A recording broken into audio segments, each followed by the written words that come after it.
Jamaah, oh jamaah. Alhamdulillah. Alhamdulillahirabbil alamin. Kembali lagi di Islami Twinda, jamaah Islami Twinda yang dirahmati Allah ya. Hari ini kita masih membahas tentang tema doa-doa perlindungan mustajab. Dan sebelum kita lanjutkan lagi tausiah dari guru-guru kita kembali akan lagi melihat sebuah tayangan tentang anak diculik serta dipaksa memulung selama 45 hari. Ini dia tayangannya. S tak kuasa menahan tangis bahagia setelah bertemu dengan AM, 11 tahun, anak bungsunya. AM adalah korban penculikan yang dilakukan tetangganya sendiri pada pertengahan April lalu. Pertemuan itu terjadi di Mapolres Sukabumi Kota, Selasa dini hari. Terima kasih untuk semua teman-teman wartawan ya yang sudah membantu menemukan anak saya. Bu, itu beserta Ibu Kapolres beserta jajarannya. kabarnya katanya di mana Bu dapatnya? Bu? Saya kurang tahu, belum jelas, belum ada keterangan. Udah berapa lama sih Bu mau Kira-kira 45 hari. 45 hari. Korban mengaku selama 45 hari diculik, dibawa kabur untuk dijadikan pemulung. Mereka juga hidup berpindah-pindah di sejumlah kota. Ya, ini adalah sebuah pengalaman pahit ya yang pastinya bisa jadi pelajaran juga buat kita bahwa tidak bisa terlalu percaya terhadap orang yang sekitar kita gitu loh. Walaupun itu kita sudah kenal. Justru lebih berbahaya kebanyakan itu penculik itu terjadi kepada orang-orang yang kita kenal justru gitu loh. Nah ini pertanyaannya Ustaz Syam nih ya. Apa benar ada sebuah doa yang bisa melindungi kalau kita baca setiap hari ini anak-anak kita dari segala keburukan orang lain dan juga katanya bisa melindungi anak-anak kita ini juga dari penyakit serangan ain nih. Zaman sekarang ini yang kayaknya yang paling banyak nih yang harus sering-sering diruqyah ya. Terus ada juga apakah musibah atau ujian kepada anak ada juga hubungannya dengan dosa yang dilakukan oleh orang tuanya terdahulu? Mohon izin penjelasannya. Tafadhol Ustaz Syam. Baik, bismillahirrahmanirrahim. Tabi guruku Ustaz Maulana, Ustaz Bani, Mas Fadli serta para alim ulama yang dimuliakan Allah Subhanahu wa taala. Ternyata kita meminta kepada Allah Subhanahu wa taala yang tidak pernah lalai untuk menjaga hambanya. Kenapa? Karena kalau orang tua yang menjaga anaknya, kita ada ngantuknya, kita ada tidurnya. Kalau security untuk yang menjaganya pasti ada lalainya, pasti ada sedikit melenceng daripadanya. Tapi Allah Subhanahu wa taala ketika menjaga hambanya tidak akan ada terlewat satu detik pun sesaat pun. Makanya la ta'khudhuhu sinatun wala naum. Hanya Allah saja yang tidak pernah tidur, hanya Allah saja yang tidak pernah mengantuk untuk menjaga hamba-hambanya. Kenapa ayatul kursi juga termasuk doa yang paling ampuh, termasuk daripada ayat Al-Qur'an yang dikhususkan dibaca sebagai ayat perlindungan karena di dalamnya mengandung nama-nama Allah, sifat-sifat Allah di mana Allah itu Maha melindungi. Maka dari itu ada satu doa yang dibaca oleh Rasulullah sallallahu alaihi wasallam dibacakan kepada cucu beliau Sayyidina Hasan wa Sayyidina Husain. Rasulullah sallallahu alaihi wasallam membaca u'idzukuma bikalimatillahi tammah min kulli syaitanin wa hammah wa min kulli ainin lammah. Aku berlindung, kata Rasulullah SAW, kepada Allah untukmu berdua. Jadi ku minta perlindungan untukmu berdua kepada Allah dengan kalimat-kalimat Allah yang sempurna. Dari segala macam godaan syaitan. Dari kejahatan binatang yang berbisa atau binatang buas. Dan pandangan mata yang jahat. Ini redaksinya kalau kita meminta kepada dua orang anak. Ya misalnya Zizi Atir, Mas Fadli meminta Zizi Atir kembar nih. Wa'idhukuma. Saya mohon perlindungan kepada Allah untukmu berdua. U'idzukuma. Kalau anaknya satu orang, u'idzukah. Ya, kumaknya diganti u'idzukah. Kalau anaknya perempuan satu orang, u'idzuki. Tapi boleh juga pakai u'idzuka. Ya, u'idzuka bikalimatillahi tammah. Kalau anaknya banyak, sekalian aja kalian. Misalnya mamahnya juga diminta perlindungan, anaknya juga dimintai. Pakai kum, u'idzukum bikalimatillahi tammah. Nah, kalau sendiri maka dibacalah Allahumma inni a'udzubika. Jadi tadi u'idzu menjadi a'udzubika. Ya, a'udzubika a'udzu bikalimatillahi tammah. Ya, jadi a'udzu. Kalau untuk orang lain u'idzukum. U'idzukum atau u'idzukuma atau u'idzuka atau u'idzuki. Nah ini tentang domirnya aja. Mengganti domir kata ganti ketiga dalam redaksi bahasanya. Maka subhanallah ketika kita meminta perlindungan kepada Allah Subhanahu wa taala muncul pertanyaan, apakah ada hubungan yakni dosa orang tua dengan ujian yang menimpa anaknya? Maka tentu saja itu bukan ujian yang menimpa anak, tapi ujian yang menimpa orang tuanya, ya.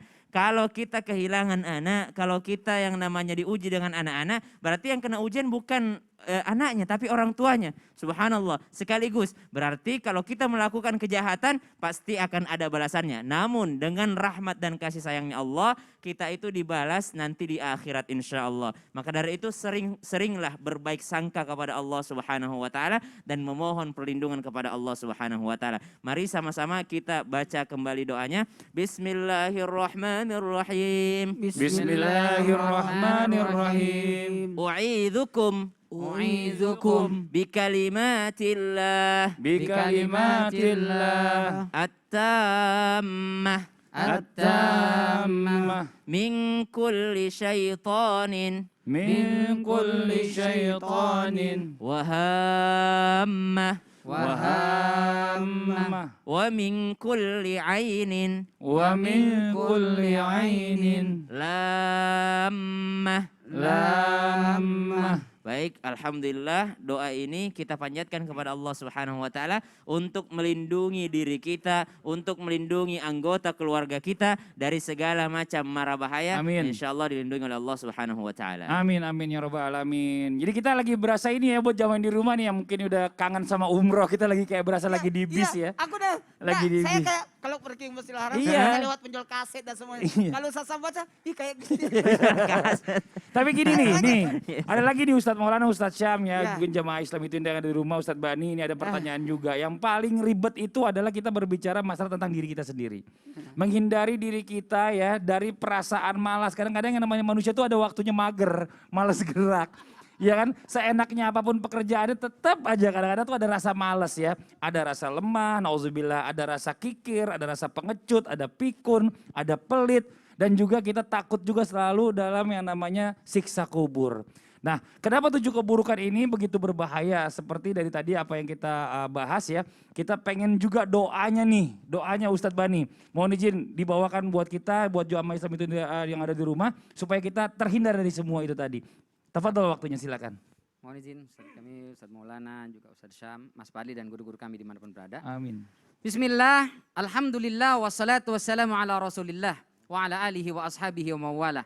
Para pemirsa Islam itu indah, betul sekali. Kita harus memohon perlindungan kepada Allah Subhanahu wa taala dari 7 karakter dan sifat buruk yang sudah disebutkan oleh host kita yang begitu luar biasa. Masya Allah.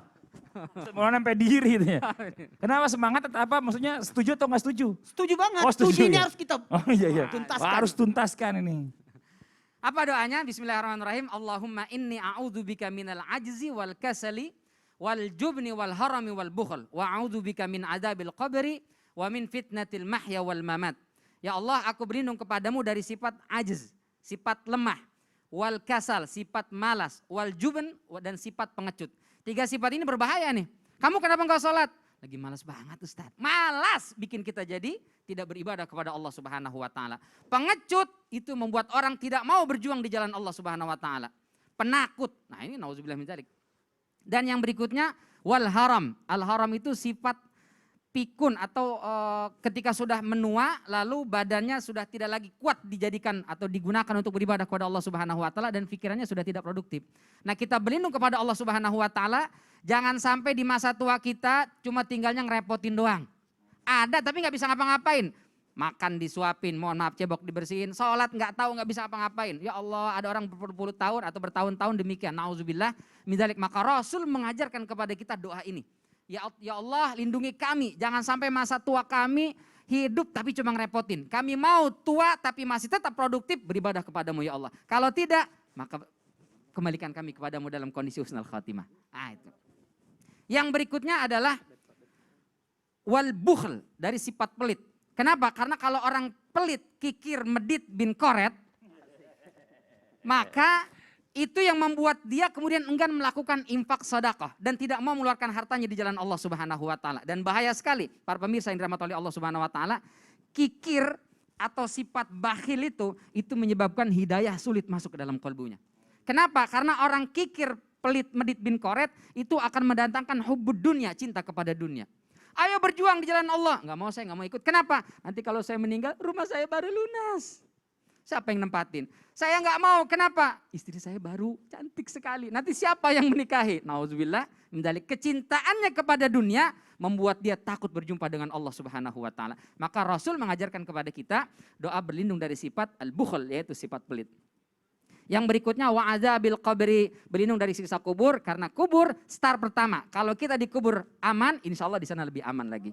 Maka ayo sama-sama kita baca doa lagi. Bismillahirrahmanirrahim. Bismillahirrahmanirrahim. Allahumma inni a'udzubika minal ajzi wal kasali wal jubni wal harami wal bukhli wa a'udzu bika min adzabil qabri wa min fitnatil mahya wal mamat walhamdulillah. Semoga Allah lindungi dan jaga kita semua insya Allah, baik dunia maupun akhirat. Wallahu ta'ala a'lam. Masya Allah, jazakallah khairan kasiran. Memang benar banget ya, yang namanya manusia ini nggak bisa yang namanya menghindari apa yang tadi ya Ustadz Bani bilang. Salah satunya adalah tua ya. Pada saat tua itu kita kadang-kadang suka lupa sama diri kita, bahkan takutnya ada banyak contoh. Lupa sama istrinya, sama anaknya gitu, nauzubillah. Kalau bisa kita jadi orang tua yang bermanfaat juga masih buat keluarga. Nah sekarang nih, jamaah Islam itu Indah yang sudah mengirimkan pertanyaan, yang pengen langsung dijawab, yuk langsung aja yuk kita masuk ke segmen Tanya Dong Ustadz. Kami semua tanya dong Ustaz. Masya Allah, tabarakallah, makasih banyak kepada jamaah yang ikut bergabung. Dan hari ini kita sama-sama belajar. Dan alhamdulillah pintunya ilmu adalah bertanya. Dan kita buka pertanyaan yang masuk di Islam Kita Indah. buka pertanyaan tapi kita sambungin dulu saat ke layar kaca Oh, supaya jamaah juga bisa melihat pertanyaan mana yang Itu kita punya bacakan. Sasam kan? Oh iya Sat, Oh. langsung kita buka Bismillahirrahmanirrahim. Yang Ini handphone saya ya. postingan terbaru dari Islam itu Indah. Oh paling atas nih Ustaz. Dari Nia Khairun Nisa. Assalamualaikum Pak Ustadz. Saya mau minta doanya agar dijauhkan dari orang yang sirik pada keluarga. Dan dibebaskan dari orang yang suka jahil, pakai sihir dan ilmu gaib. Jazakumullahu khair. Bismillahirrahmanirrahim. Makasih banyak yang luar biasa, sangat kepedulian terhadap keluarga. Sebenarnya kalau baca doa ada banyak sebenarnya. Dari awal kita sudah paparkan dan ternyata ada yang menarik nih. Kalau hafal nama Ashabul Kahfi, alhamdulillah. Muksalminan, Tamlian, Martunis, Ninunis, Sununis, Saribunis, Sunanis, Paliak, Tatiunis. Nah itu sebenarnya 7 nama Ashabul Kahfi ini kalau kita baca, sebut aja namanya, akan terhindar daripada segala macam gangguan. Nah kalau mau lebih praktis yang senantiasa diajarkan oleh Rasulullah, bahkan ayat turun, ini Asbabul Nuzulnya turun 2 surah ini adalah ketika Nabi di santet, ya ada sihir. Maka yang paling bagus dibaca, bacalah menjelang maghrib, Kul huwallahu ahad 3 kali, Kul a'udzu birabbil 3 kali, dan Kul a'udzu birabbin nas 3 kali. Dan pada saat menutup pintu baca basmalah. Ya, sekali lagi baca basmalah pada saat tutup pintu itu tidak menutup aja. Kenapa? Supaya seluruh keluarga kita terhindar dari segala macam gangguan. Dan Masya Allah tabarakallah, kata Masya Allah, jangan sampai, kalau buat anak ya, buat anak, utamanya orang tua. Jangan pernah menyentuh anak atau memuji anak sebelum mengucapkan Masya Allah. Takutnya nanti kena penyakit ain dan sihir dan sebagainya. Mohon maaf, sihir itu tidak mesti ada proses dan sebagainya. Tapi pandangan mata, penyakit ain itu lebih parah. Karena kalau penyakit sihir itu mungkin mengalami proses berhari-hari. Tapi kalau penyakit ain langsung. Ya ini yang biasa kita tanpa sadari, ternyata ini yang menyebabkan membahayakan. Jadi tidak apa-apa, baca trikul pagi 3 kali, trikul sore 3 kali. Tapi Ustaz, Ya. kita buka postingannya. Kita buka postingan yang terbaru. Yang terbaru. Kemudian Lalu kita Ustaz buka komen. komennya. Macet terus sana aja. Oke. Agapi. Itu tadi pertanyaan Ustaz, berarti yang kedua Ustaz. Yang kedua, Yuyun. Iya. Bismillahirrahmanirrahim, Yuyun 2691. Assalamualaikum Ustaz. Waalaikumsalam warahmatullahi wabarakatuh. Saya mau nanya, Apakah doa agar suami bisa dijauhkan dari kecanduan main burung sama ikan? Dia suka pelihara burung, pelihara ikan, itu saja dia kerja. Nah, dia kalau udah main burung sama ikan, sampai nggak pulang, bakal lupa sama anak sama istrinya. Mohon dikasih doanya Ustadz. Oh mungkin suaminya suka mancing ini. Iya Atau Ustaz, jadi suka keluar. ya, Emang keluar ada terus, kontes-kontes Ustaz. Ya, ada kontes burung, terus Iya. ada ikan. Ya gimana tuh? Ada nggak doanya? Baik, bismillahirrahmanirrahim. Yang jelas doanya adalah Rabbana hablana min azwajina wa dzurriyyatina qurrata a'yun waj'alna lil muttaqina imama. Baca doa ini karena doa ini sudah valid gitu ya, sudah divalidasi karena doa dalam Al-Qur'an. Doa ini sudah benar-benar makbul. Jadi baca doa minta kepada Allah Subhanahu wa taala diberikan pasangan yang menjadi qurrata a'yun. Namun tentunya jikalau yang dilakukannya bukan sesuatu yang haram, jangan yakni kelewatan untuk melarang sehingga tidak ada kenyamanan gitu. Jadi alhamdulillah ala kulli hal kita harus melihat dengan kacamata positif. Ya alhamdulillah suami masih main kontes ikan gitu, main kontes burung, daripada suami orang ada yang minum minuman keras, daripada suami orang ada yang jadi koruptor, daripada suami orang ada yang narkoba, subhanallah. Jadi kita harus melihat kacamata positif. Jangan selalu yang namanya melihat dengan kacamata negatif. Ingatkan dulu, pertama-tama ingatkan ayah boleh ayah keluar main bersama teman-teman tapi ingat sholat 5 waktunya. Boleh ayah keluar main sama teman-teman tapi ingat di rumah juga ada anak. Ingat di rumah juga ada istri. Ingat juga kewajibannya sebagai seorang suami dan ingat kewajibannya sebagai hamba Allah Subhanahu wa taala. Jangan tiba-tiba dilarang padahal yang dilakukannya bukan sesuatu yang haram. Falhamdulillah ala kulli hal. Tabi Ya, Ustaz. karena bisa jadi pelihara burung dan ikan itu bisa jadi menghasilkan. Oh kan? bisa juga Iya. Ustaz. Jadi cuma diarahkan aja. Betul. Iya. Tapi Ustadz ini Ah. ada lagi nggak doa Ustadz? Perlindungan yang bila kita baca ini selalu diijabah dan tidak akan tertolak. Dan bagaimana mengetahui doa seseorang itu tertolak atau doanya sedang ditahan oleh Allah? Oh. Ciri-cirinya Ustadz. Look Iya. into me. Look Ladies into- and gentlemen. apa? Bukan, ya itulah. Ladies and gentlemen. Iya itu Ya, maksudnya. ya. Jadi kepada semuanya, jangan kemana-mana. Insya Allah, saya sudah mau bahasa Inggris tapi langsung hilang Don't semua. go anywhere. Don't go anyway. Yeah, stay Ajak here. dulu Katega-tega. Iya. Stay di Trans TV. Yes. Di Islamit Indah. Iya. Karena insya Allah sesaat lagi kita akan bahas. Gimana nih supaya doa kita diijabah. Insya Ada Allah. tekniknya. Insya Ada Allah. amalannya. Baik, Dan Ustadz. bagaimana bisa tahu doa kita dijawab atau tidak? Iya. Siapkan catatan. Tapi jangan pakai bahasa Inggris Ustaz. Oh, iya. Takutnya Ustadznya nggak ngerti. Saya juga nggak paham. Udah Baik lama. kalau begitu jamaah jangan kemana-mana. Tetap di Islamit Indah. Jamaah, oh jamaah. Alhamdulillah. Alhamdulillah. Jadi akan praktek sebentar. Oh iya.